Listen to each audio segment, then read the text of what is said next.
the place of my true being. A familiar excitement rises with the dawn, and then I was afraid. Another day afraid. Trees were row upon row, the hills jumbled one upon the other, and days upon another and another. The day would be saturated with faces that meant nothing to me. The gold of the morning strikes deep, and I am as happy as I am capable of being on an unemotional level. I feel intensely here and yet running away. Bright authors went to Europe, it seemed, but it was here I was stuck, in age and in place. The pond below the falling lawn is flat and gray, done with brushstrokes, the water birds. I loved everything. I was happy here, it seemed, but like the pond, going nowhere. Not stagnant, but turgid.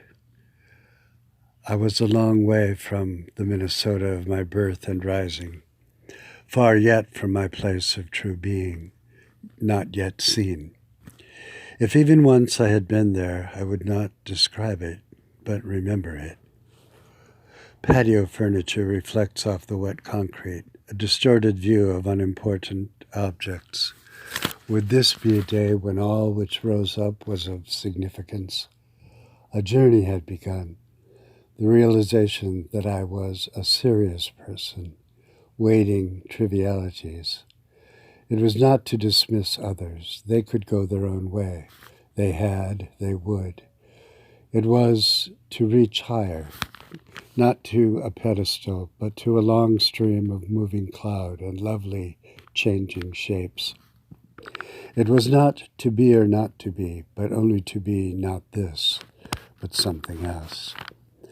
I have a son who needs me. Perhaps it is his struggle toward death which will bring us together. He has a term. He is afraid. His life was lived in many ways which invited many deaths, and the style of it formed two-way resentments. From me, it will require a breakout performance, a break toward willingness. Solitude has become such a habit that it is disturbing to find I no longer notice anything or anyone, except the things I wish to see. If I learn to pray intensely, let it be not be posing for someone, God. You will not stand for it, and the prayers will go fluttering away with the shapely clouds. I am writing disjointedly. Do I live disjointedly? It is a rebellion against smug order, orderly smugness. That is the mire I now recognize. I live in the midst of nesting birds, fluttering down to a comforting but wasting existence. Among all these people, who is the injured party? God. You alone are the injured party, if only to believe the voice of one psalm, against thee only have I sinned. And your life was of scorn and blood and death and emptiness. How unworthy were all these. Among all infinities of lives, it is you only who is able to abide these insults. You transform to your glory and pleasure that which brings forth your mercy and your grace. Now in the pond see mine own reflection, distorted by fear and all its accoutrements.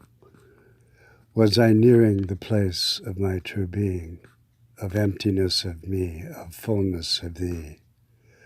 I will not describe it, but remember it. Amen.